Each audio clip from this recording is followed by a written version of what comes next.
So we're on to Alcryst. Should you use this unit? How good is he? What are his strengths? What are his weaknesses? Who are alternatives? Things like this. All right, so Alcryst is a level 10 archer the game hands you. He is a covert. Archers are coverts, so they get double avoid in evasion tiles. So if he gets 30 avoid from a tile, he gets 60 total.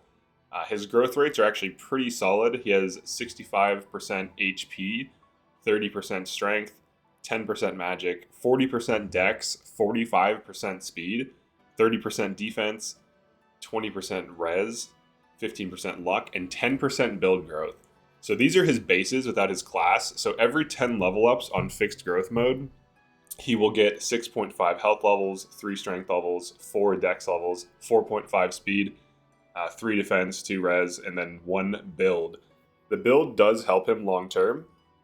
If you plan on using him as one of your main units, he will start to develop build. He'll get 2 to 3, maybe 4 points of build throughout a playthrough. So pretty huge upside. All right, and then for his unique class, he has 10. Actually, I'm sorry. I said he's an archer. He actually starts out as a lord, I believe, but he's a lord slash covert. So his archer class, like his unique advanced class, gives him 10% more HP, strength, 30% dex, putting him at 70% dex growth. It also gives him 10% speed, putting him at 55% speed growth. It gives him 15% more defense growth, putting him at 45 defense growth, and then 5% res and 5% luck. So his unique class also gives him access to Luna, which makes it so that every time he shoots, his dex level is the percent chance that he will ignore half of the enemy's defense slash res. This is based on what weapon type he's using. So if he's using radiant bow or like an actual physical bow, it'll ignore whichever thing he's targeting. He also has a pretty good passive, Get Behind Me. When an ally within 2 spaces is attacked, he gets +3 strength. So even though he does have less base strength than Etier, who is often compared, like these two are often compared because they're both early game archers, he effectively has +3 strength as long as he's near things that are getting attacked. So this offsets any strength difference she might develop. And also the fact that he has Luna offsets any strength difference. And the strength difference she would develop, she would be maybe 60% strength growth on warrior. So she's going to have slightly more strength than him, but with Luna and his passive, it kind of makes up for it. He also has better defensive growth, better health growth, way better dex. His dex growth is insane. He had 70% dex growth on a class that wants dex for its passive. Like, he has no dex increase. He's at 28. He's one of my least used units. So he's still pretty high in terms of dex. Now, I run him every mission, but I have other units that I rely on more in this particular run. Okay, so pros and cons of the unit. Pros of the unit, he's a really good early game archer. He can usually one-round enemy flyers, which is what you want your archers to do. He can contribute to chip damage. And eventually, once he gets Luna going, he can one-round enemies with Brave Bow pretty consistently. He can also be a good candidate for Killer Bow. He's reasonably fast, so putting speed on him generally allows him to hit enemies and double enemies pretty consistently. He has decent bulk, so he can take a hit, unlike Etier, who early through mid-game gets one-rounded by pretty much everything in the game, including enemies that aren't that tough. So I would say for cons, he's an archer and he can't counterattack at one range, which is just a feature of most archers. And there's really not too much of a downside of running him. He's basically a really solid unit. There's no disadvantage to using him. Arguably, you could run someone else, like if you want to run like Kagetsu and make him a sniper or a warrior or something, then he might outgrow him in some aspects because Kagetsu has crazy bases. Same thing with like Zelkov. Like, you've made Zelkov an archer or, a sniper or a warrior. They might be able to like fill the same role as Alcryst. But Alcryst doesn't require that much investment. He just needs a master seal. So one of the pros is low investment. one of the cons is potentially there's other units that outclass him in an archer archetype, and Zelkov and Kagetsu come to mind for this type of thing. He does have a unique passive that only he has access to, Luna, which does allow him to do things those units can't do. So if he shoots an enemy that has really high defense with a Brave Bow, he has, let's say, 35 to 40 dex, which is reasonable, like near endgame. He has a good chance that he'll punch right through the armor with Luna. So pretty good passive, pretty interesting, unique character. So level of investment, I would say, is low to get him up online. I don't even run like too many too many upgraded items on him. You can upgrade his items. I would upgrade his silver or steel bow, and obviously if you want to have him use a crit build, you can throw a crit engraving on a killer bow and start upgrading it. Longbow is good to upgrade as well.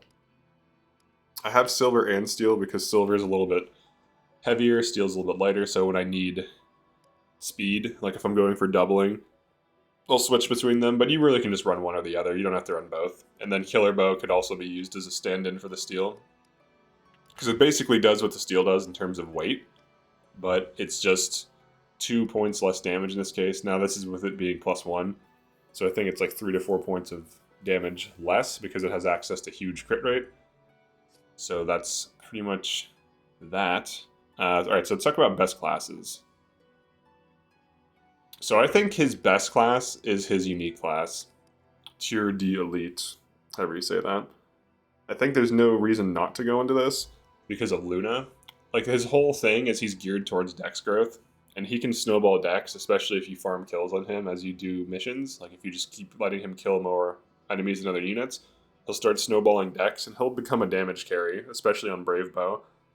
Now, you want to stack speed on him, so maybe put, like, Lin on him. Him plus Lin on Brave Bow will one-round a lot of enemies.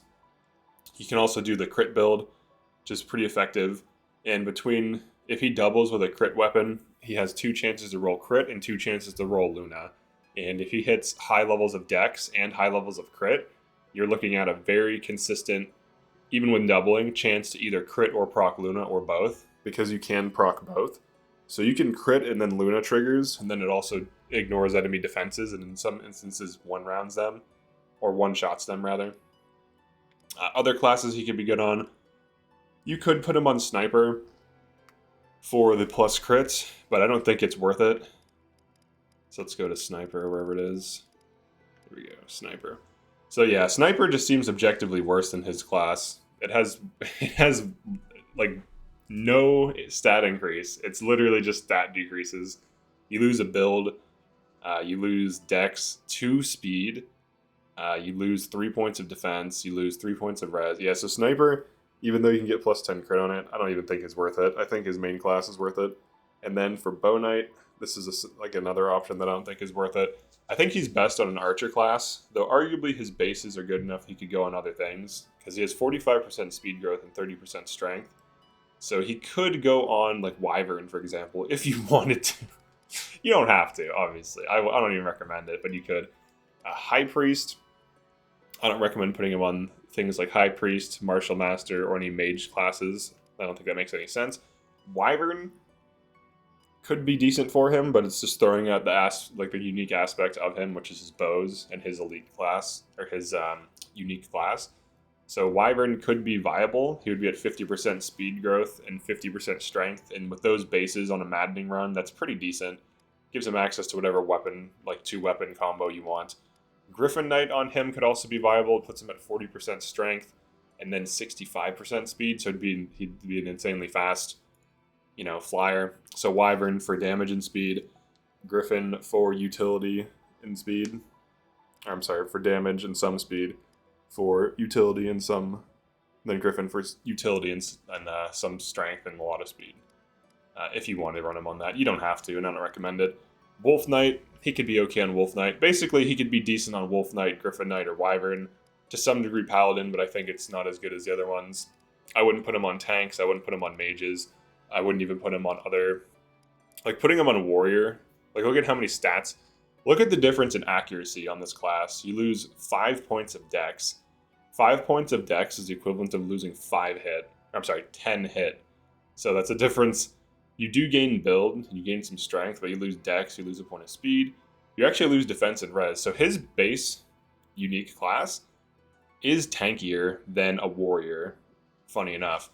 And a lot of people that run Etier put her on warrior, and this should be kind of telling because it's not even so much that like the differences between these classes. It's not even so much that she deals more damage. Like it is true she has higher strength growth, just slightly. She has 10% more than him, but his defensive bulk and his base, like his unique class, make him much tankier and more able to take a hit.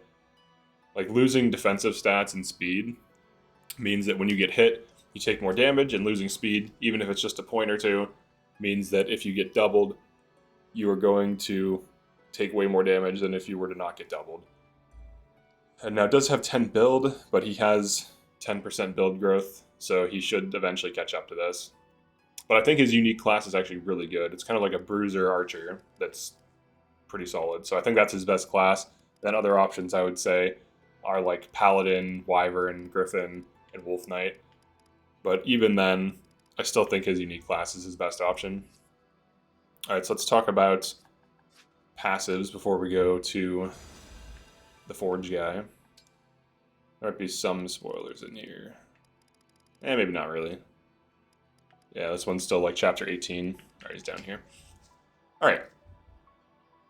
So for passives, I usually just throw mentorship on him as soon as you get Byleth, and then speed +3. This allows him to double more frequently. Now you can upgrade this to speed +4 once you do Lynn's Paralog. And I believe I have done that, but I just don't have enough excess SP, or not SP, excess bond fragments to get him to 16, the level 16 bond with her. Now you can run Lynn on him, and he's good if you want him to be a DPS carry, but you'd want to give him an upgraded Brave Bow. But even so, you'd still want to give him speed +4. And also potentially, if it's a Brave Bow build, you might also want to give him build and speed. Because if you look at the weight of a Brave Bow, it's very heavy, and he can reasonably get build +3. It's only 500 SP. So even this Alcryst, who hasn't been using an emblem ring the whole time, still has 800 SP. He usually is on bond rings. Bond rings reduce the rate at which you gain SP. So if you want to power level him or invest in him, make sure he always has an emblem ring on. And Lynn, honestly, like with Brave Bow, is pretty insane, and it gives him access, because he's still a covert, to huge range for sniping things. And of course, he can pop clones, and then with a Brave Bow plus clones, he usually can one-round things pretty reliably. So he definitely has some defensive options, like because of his class being a little bit tankier than other things. He has some offensive options. He has some interesting ideas for builds. For early game, so let's go to like some of the early game ones. So Canter on him is decent. Canter on anyone is decent. With archers, they're usually like near the back of your team, so they're not frequently in danger. But Canter on him is still really good. Momentum, I don't think, is the best use of him. Archers need 2 range generally to hit things, so if you wrap around something and then shoot it, it can be tricky, especially if he's not like tanky, but it could be okay on him. I don't think he needs hit plus anything. He's just very accurate already. For Leaf early game, build makes a lot of sense. Not because of the weight of the starting bows, it's more for the weight of like longbow, silver bow, and brave bow if you want to upgrade that early. Otherwise, I wouldn't get it. And then let's see. Oh, I don't have. Okay, no, I have Sigurd and Leaf right now. And then for Marth, Avoid is decent on him if you want him to be an avoid tank, but you have to consider that he can't counterattack at one range, so that's an issue. So maybe not the best thing for him. And then Celica doesn't have anything for him. Who else is early? Roy. Roy doesn't really have anything for him. Strength +2 is okay. It's like 1k SP though. It's quite expensive. So probably Canter and maybe Build are your early targets, maybe Momentum. Or you just want to save it until you hit the middle game and start dumping speed on him. He's also a candidate for Dex. So if you want to increase Lucina rank, you can get Dex Plus on him. So, that'll help him trigger his passive. Pretty useful. Pretty good. So, it depends on what you want to do with him. Yeah, so like Lucina. So for 500, you get Dex +3, and then this also goes above the cap. His cap is 41, so if you use Dex +3, it gets his cap up. It can go over his cap, so it can put him at 44 if he's at max. Now, I know some people swear by caps, like unit caps. Some caps you actually will hit reasonably quickly. I think on most Maddening runs, you generally don't need to worry about caps. There's a few classes where that's not the case, where you do have to worry about like max stat caps. But I think for a lot of these units, you really don't. Reasonably speaking, I don't think I've ever hit caps on most of my units. Like 41 dex cap is very high, 40 speed cap is very high. I've done all of the paralogs on 2 runs, and I would say very few of my units hit any of the caps. They just kind of stayed at, pretty like medium to medium high stats, but not anywhere near the cap. So for weapons, let's go to his bows here. So you can't go wrong with steel or silver bow. These are like good staple bows. Now silver bow has a little bit more damage, but it also has more weight. However, if you start to upgrade it, if you get it to +3, it loses a point of weight. And right now he's at 8 build. So all he needs to do is level up 10 more times with a silver bow +3, and he'll hit 9 build. And then he'll be able to use this without it slowing him down. So you can really just use steel bow early game to mid game, and then switch to silver bow late game to end game as your main non-crit, non-brave bow. Now the brave bow. So here's the brave bow. It has 4 might. You definitely want to upgrade it immediately. It only has 11 weight, which isn't that bad. Arguably, you don't need to run build to run this. However, you could run Leaf on him if you want, or Lyn. I would say Lyn is probably his best bet for quadding things, because she gives Speed Taker and Alacrity, which allows him to quad things before they can counterattack if his speed difference is high enough. So that plus a speed passive as one of his skills, and just try to max it out, like get it to +4 as fast as humanly possible, would allow him to be a brave bow user. And you also want to put an engraving on it that increases the damage. If you can put an engraving on it that doesn't increase the weight, that's ideal. So for example, if we go, let's just engrave the silver bow. Holy would enable him, but everyone wants this. This is like one of the best engravings in the game, if not the best engraving. It gives damage, avoid, and reduces weight. It's just so good. Genealogy is usually one that can be thrown on brave weapons that's not as hotly contested. Blazing I wouldn't do, Sacred I would skip. Radiance is good if the unit has no chance of doubling, because it just increases the weight so much. So this is good for like a Brave Axe user, like a Brave Axe build, where the user of the axe can never double.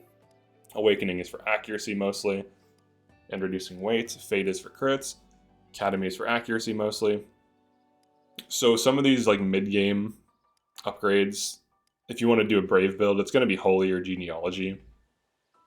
Now, Beginnings is obviously really good on a Brave weapon, but that's usually on Alyr's sword, or whatever weapon Alyr is running, because that's super early game and you don't get it back until pretty late.